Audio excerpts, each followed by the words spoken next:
Have you ever noticed how the people you trust the most are the same people who have the power to break you?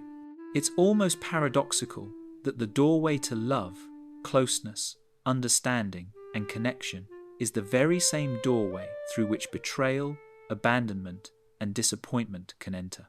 Trust is not a gentle act. It is not soft. It is a quiet leap off a cliff, hoping the other person will catch you before you fall.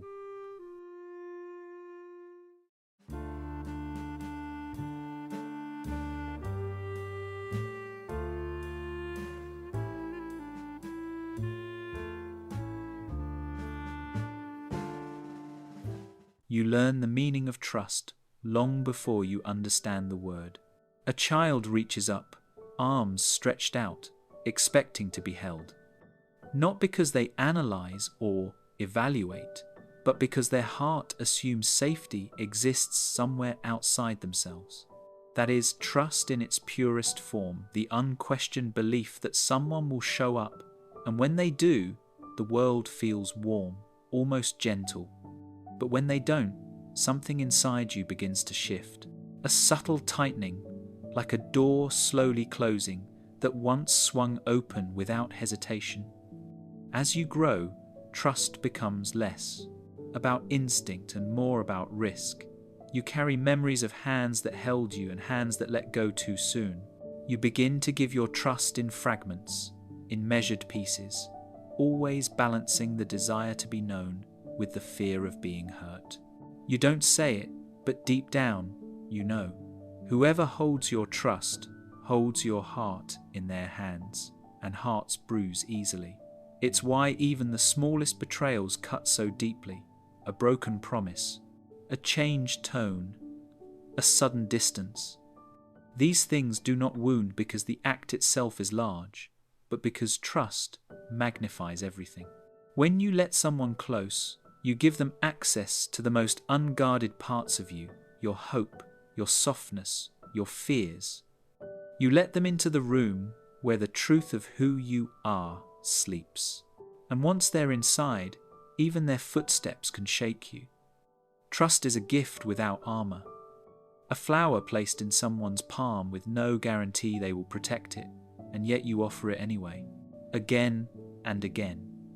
Because, despite everything, there is a part of you that longs to be seen, to be met, to be held in the way you once hoped someone would hold you when you were small. So why does trust feel so natural to give, yet devastating to lose?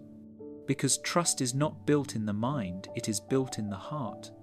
And the heart remembers everything, which is why, before we understand how trust works in our adult lives, we must return to where it was first shaped, in the quiet rooms of childhood, where safety or fear was first learned. Have you ever wondered how a heart learns to trust before it even understands language? Before you formed memories, before you could explain your feelings, you were already studying the world with your body, your nervous system, listening for safety. A baby does not think, a baby senses. And safety, or the lack of it, is not taught with words. It is taught with presence or absence. Picture a child sitting on the floor, playing quietly, and then suddenly the world feels too big. Something in their chest tightens. They look up, searching. Will someone come? Will someone kneel down, meet their eyes, and tell them through tone and touch, "You are safe, I am here." That moment matters more than we ever realize. If the caregiver arrives consistently, warmly, gently, the child learns the world is a place where needs can be met. This is where secure attachment begins. Trust forms like a soft foundation under their feet, but not every child receives that kind of presence. Some call out and wait, and wait. Sometimes someone comes, and sometimes no one does. The love is there, but it is unpredictable, warm one day, cold the next. And the child, in their small but brilliant way, learns something. I can't rely on closeness. I must earn love, manage it, chase it, or guard myself from losing it. This is the seed of anxious or avoidant attachment, a childhood pact with survival. Then there are those who were met with chaos, affection, intertwined with fear, comfort entangled with threat. The child learns that the very person they reach for may also be the one who hurts them. The nervous system learns not to trust anyone, not even itself. This is disorganized attachment, where love feels like a trap rather than a refuge. These patterns do not announce themselves. They do not say, "This is who you will become." They simply settle into the body, shaping how your heart beats when someone gets close. They teach you whether to open your arms or fold them, whether to speak your needs or silence them, whether closeness feels like warmth or danger. And the most haunting part is that you grow up believing this is just the way you are. You think your trust issues began with a breakup, a betrayal, a moment in adulthood that felt sharp and defining. But the truth is softer and much older. Your capacity to trust was formed in rooms you don't remember, from moments you never consciously witnessed, in the rhythm of footsteps approaching or fading away.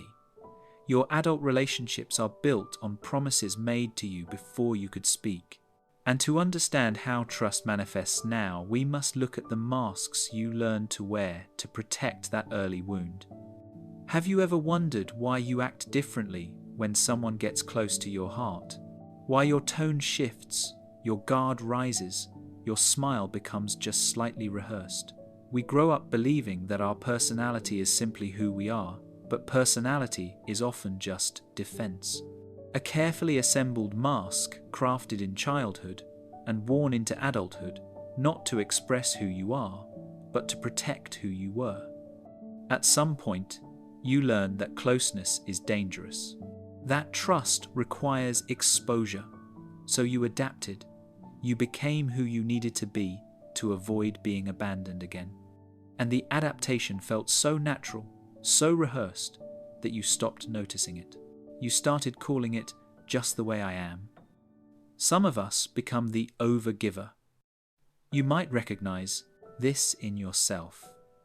The instinct to give more love, more effort, more understanding than you receive. As if generosity could act as a shield. As if loving hard enough could convince someone not to leave. You try to earn your safety. You try to prove that you are worth staying for. And though you may appear warm, steady, reliable, there is fear behind the offering. A fear that if you stop giving, you will stop being loved. Others become the closed door, the one who appears strong, independent, unbothered. You say you don't need anyone. You convince yourself that emotional distance is maturity. But there is a quiet ache behind the walls you build. You long to be held, understood, chosen, but the risk feels unbearable. The idea of letting someone see you makes your chest tighten, so you stay safe but lonely, protected but untouched. And then there is the performer, the person who blends, who adapts, who becomes whatever is easiest for others to accept. You read the room like a script and play the part that keeps everything smooth. You stay agreeable, likable, harmless. Because if no one sees the real you, no one can reject the real you. And the applause feels good for a while, until it hits you that you are loved for a character, not your soul. The world thinks these are traits. Friends call them personality. But you know, somewhere deep, these are strategies. Armor. A shield against the possibility that someone might touch the soft, unguarded place inside you.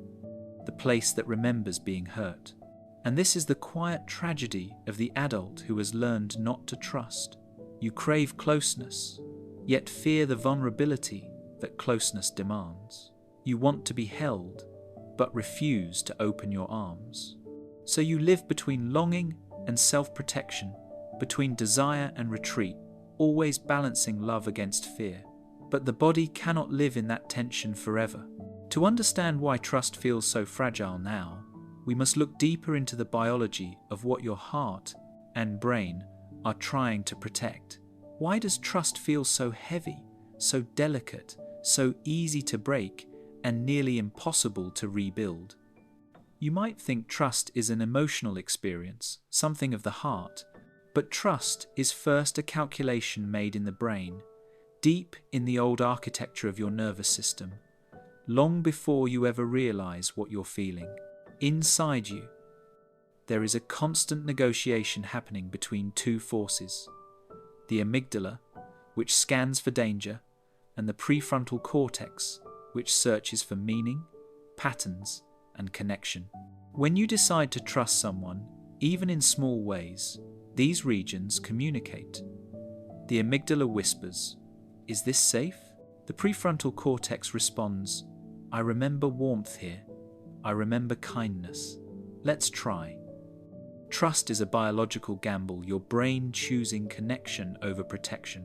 And when someone responds to you gently, with presence, with understanding, your body rewards you. Oxytocin begins to release the neurochemical, often called the bonding hormone. It softens your defenses. It tells your nervous system, "You're okay, you can open a little more." This is why eye contact matters, why a hand on your shoulder can dissolve your tension, why being truly listened to feels like being held from the inside. Your brain is wired to connect through shared signals, through mirror neurons that read the emotions of others and reflect them back to you. But the same pathways that allow trust to form can deliver devastation when trust is broken. When betrayal occurs, it is not just the heart that aches, the nervous system goes into alarm. The amygdala lights up like a fire in the night. Cortisol floods the bloodstream. The brain begins reorganizing itself for protection.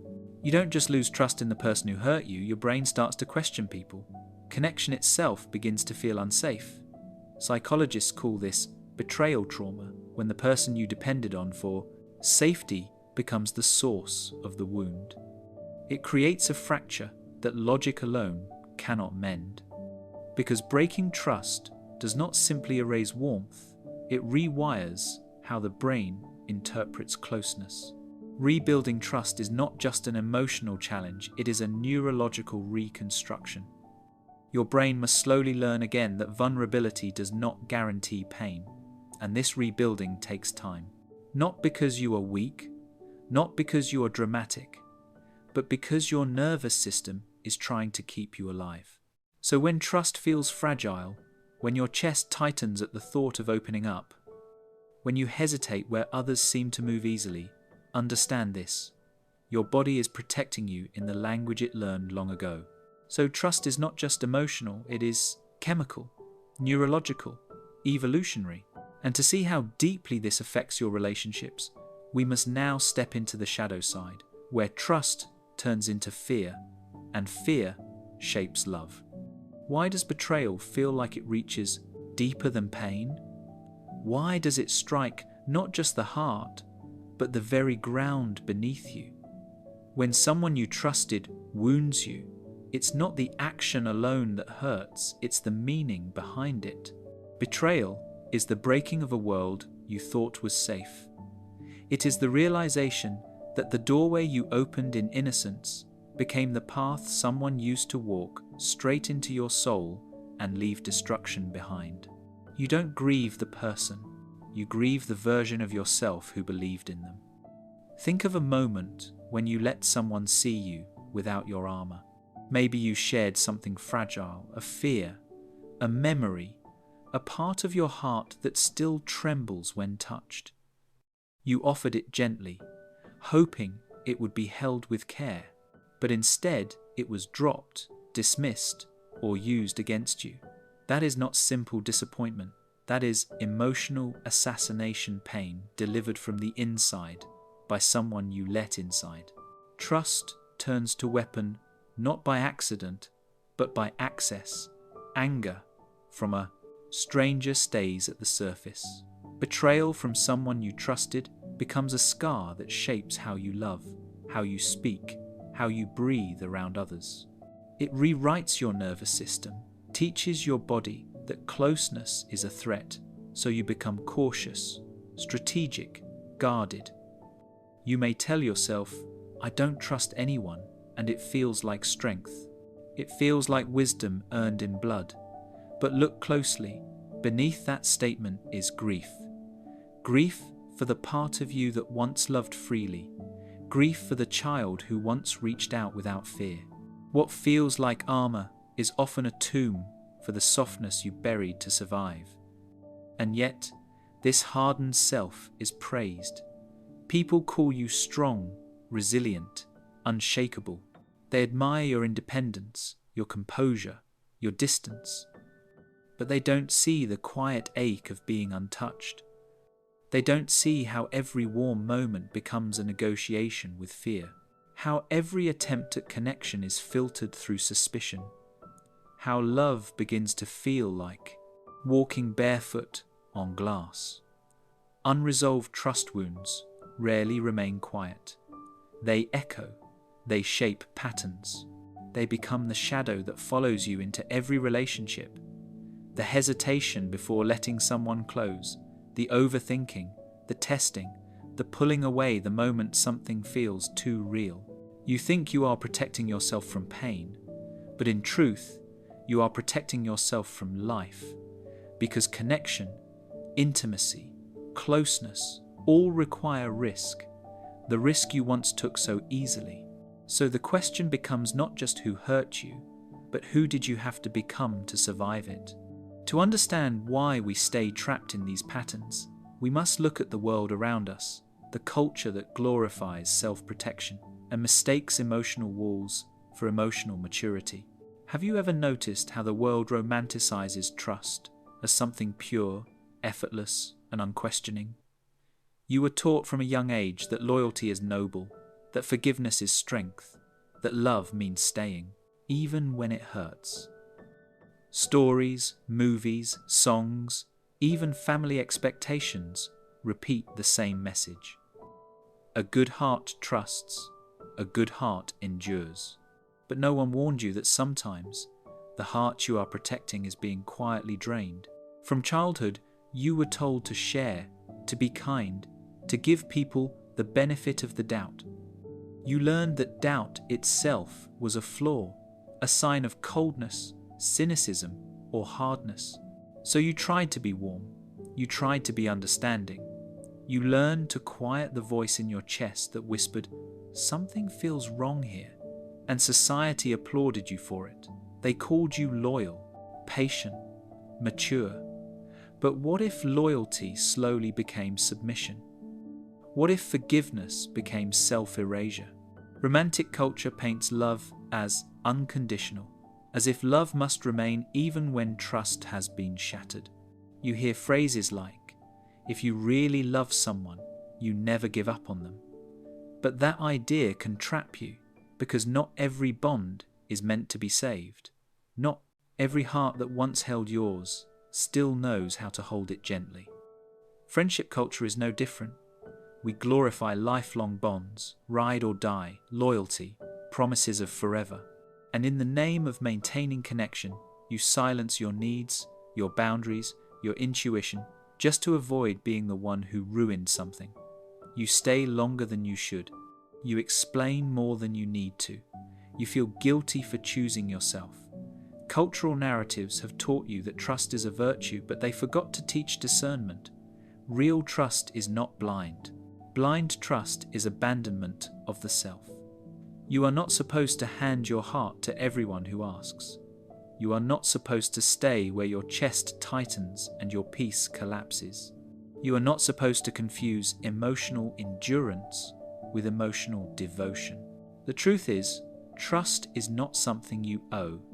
It is something that must be earned, bit by bit, through consistency, respect, and presence. And when trust is broken, you are not obligated to rebuild it in the same place.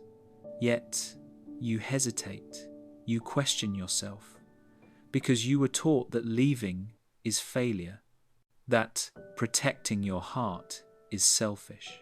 That caution makes you cold. But what if the greatest act of love you could offer the world and yourself is to choose trust with open eyes? To trust slowly, deliberately, with awareness. To give not from fear of losing someone, but from the confidence that you will not lose yourself. Because trust without discernment is not love, it is self-abandonment. And the cost of abandoning yourself always shows in the quiet inner ache that refuses to fade. What happens to a heart that learns not to trust? Not all at once, slowly, quietly, as if a light inside is dimmed 1 degree at a time. You don't wake up one day and decide, I won't let anyone in anymore. It happens through small moments. A disappointment here, a silence when you needed presence, a promise that was spoken softly and broken easily. Your heart slowly begins to understand that openness is dangerous, and so it begins to close, not dramatically, but gently, like a door you start leaving slightly less open each night. There is a loneliness that comes with guarded living. It is not loud, not dramatic, but it lingers. You can be surrounded by people and still feel a hollow space inside your chest, a room no one has entered in years. You laugh, you talk, you participate, yet something remains untouched, unseen. You become the observer of your own life, watching yourself interact while never truly arriving emotionally, and others may never notice. You became good at seeming okay, but pretending not to care is exhausting. You tell yourself it's easier this way, easier not to expect, easier not to hope, easier not to feel. Yet every time you brush away the desire to be known, a small ache forms. Because the desire to be seen doesn't disappear. It simply goes quiet, like a child waiting by the door, hoping someone will come home, even after they've stopped believing it. And so you live behind invisible glass, close enough to touch, but not to feel, safe, but never held, protected, but never understood. You tell yourself it's strength that no one can hurt you now, but deep down you know something else. Nobody can love you now either. Distrust doesn't just protect you from pain, it protects you from healing. Because when you expect to be hurt, you see danger where there is tenderness. You doubt kindness. You look for hidden motives. You test people, push them away, or withdraw before they get too close. And slowly, without meaning to, you become the very thing you feared unreachable. This is the quiet tragedy of a broken bridge. You don't just lose others, you lose access to yourself. The warmth, the softness, the ability to lean, to rest, to breathe in someone else's presence. Your heart becomes a home with the lights turned off, furniture covered in sheets, dust settling where laughter used to live. But here is the truth you've avoided. Your heart did not close because you stopped wanting love. It closed because love once came with pain. To open again, you will not need to trust others first. You will need to learn how to trust yourself to survive whatever happens next. How do you begin to trust again when the very act of trusting feels like walking back into a burning house? The answer is quieter than you expect. It does not begin with other people. It begins with you, with your relationship to your own heart, your own fear, your own capacity to survive what once hurt you. The first truth is this: rebuilding trust is not about learning to trust others. It is about learning to trust yourself. Trusting yourself to notice red flags, to speak when something feels wrong, to leave when your spirit is being bruised, to choose your safety over your longing. When you believe you can protect yourself, trust no longer feels like a gamble, it becomes a choice. And healing does not require you to fling your heart open all at once. Vulnerability is not a door that must be thrown wide. It can be a window, opened slightly. It can be a slow, careful exhale. You do not need to rush. You can let someone earn their way in the same way that a sunrise comes gradually, softly, moment by moment. Imagine your heart as a garden that has been left untended for a long time. Not ruined, just neglected. The soil is still fertile, but the roots are cautious. You don't flood a garden with water all at once, you give it small, steady nourishment. The same is true for emotional trust. You practice letting yourself be known in gentle doses, a truth shared, a need voiced, a boundary drawn, not to impress anyone but to honor yourself and watch how people respond, not to judge them, but to understand whether your heart can rest in their presence. Because trust is not built in grand declarations. It is built in consistency. In someone showing up when it is inconvenient. In someone listening when you feel messy. In someone staying steady when your fears surface. Healing does not require perfect people. It requires emotionally safe ones. And part of relearning trust means accepting that you may still get hurt, that life will still disappoint you sometimes, but you are not the same person you were when you were first wounded. You have language for your pain now. You have awareness, wisdom, and a heart that has endured more than anyone knows. You are not fragile for wanting closeness. You are human for it. Trust is not naive when it includes discernment. Trust becomes wisdom when it is rooted in self-respect.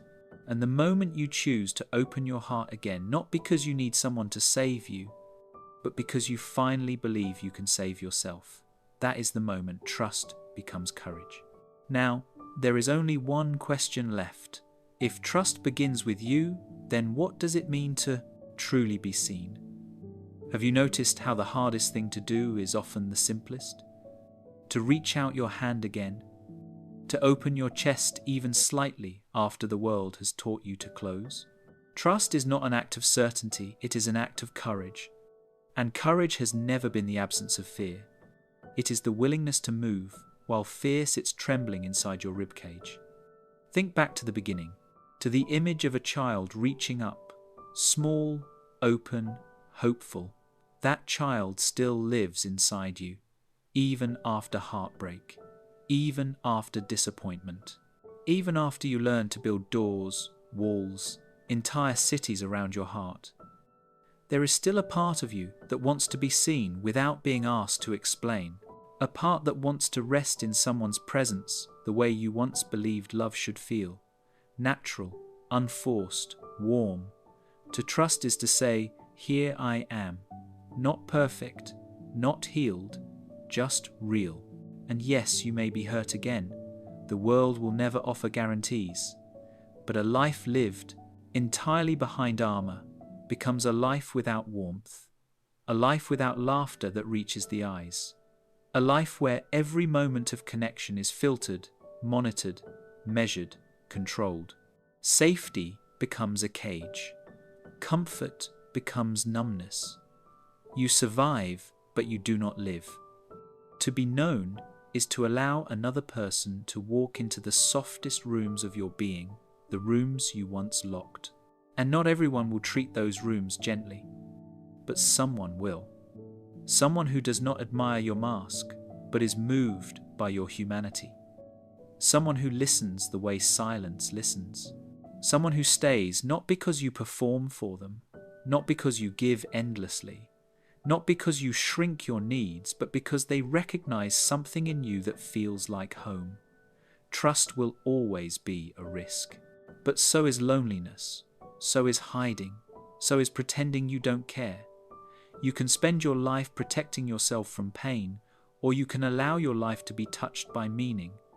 Connection is what reminds you that you are alive, that your heart still beats, that your wounds did not steal your capacity to feel, only your permission. So, slowly, gently, in your own time, extend your hand again. Not wide, not all at once, just enough. Not because the world guarantees safety, but because somewhere inside you know the truth. We do not trust because we are sure we will not be hurt. We trust because life is too small and too quiet if we don't. And the heart, no matter how guarded, was never built for quiet. It was built to echo, to respond, to be met. To be known is to be alive.